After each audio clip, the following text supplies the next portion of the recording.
Guys, papakita ko sa inyo kung paano ko ginagawang aking pichi-pichi.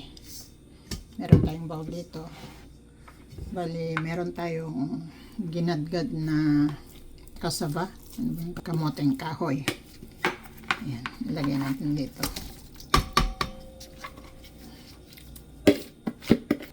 Tapos maglagay tayo ng asukal.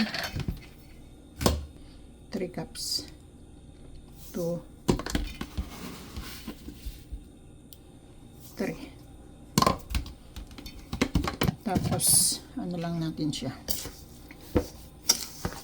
halo muna natin siya, saka tayo maglagay ng tubig, 3 cups din, isa,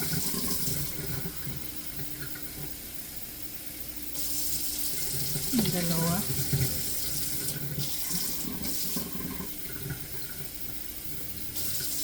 tatlo.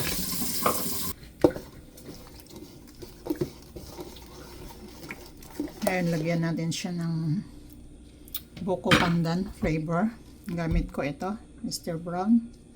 Buko pandan ang flavor nito. So, 4 na teaspoon.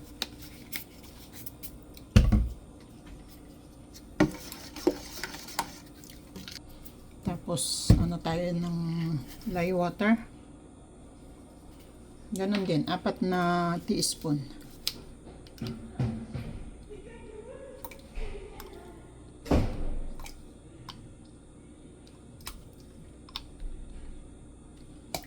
Ayan. Naglagay tayo ng konting asin para pambalanse sa kanyang tamis. Konti lang. Mga ganyan. Ngayon, i-rest natin ito para yung mga niya. I-rest muna natin siya ng kahit mga 2 oras bago natin siya i-steam ng mga 40 to 45 minutes. Yan. Diyan muna ito. Iwan muna natin siya para makapag-rest. Ngayon guys, maglagay tayo ng mga mantika sa ating molder. Ngayon, maglagay tayo ng ating mixture.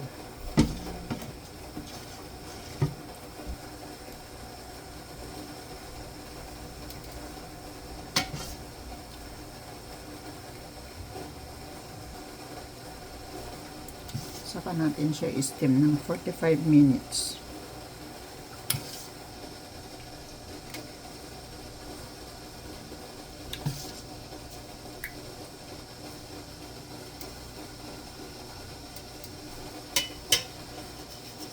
Ayan, i-steam natin siya. Ayan guys, tignan natin kung ano na. After 45 minutes, kung luto na yung ating pichi-pichi. Ayun, luto na siya. Ayan. Hanguin natin para lumamig. Ayan. Luluto pa tayo.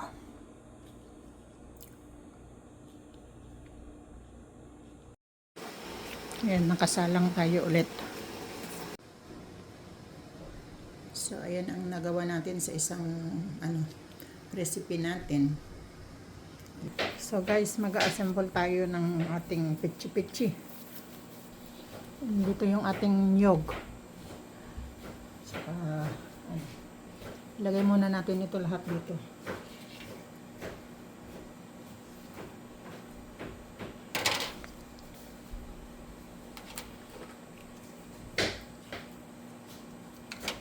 Daran tan sa jikola kay air cleaner naasok, nasakit yung mata.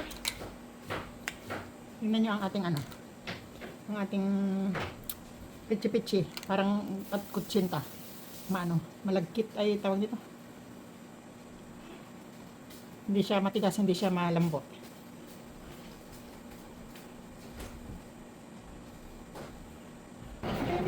Nagsakit ti mata ay ta.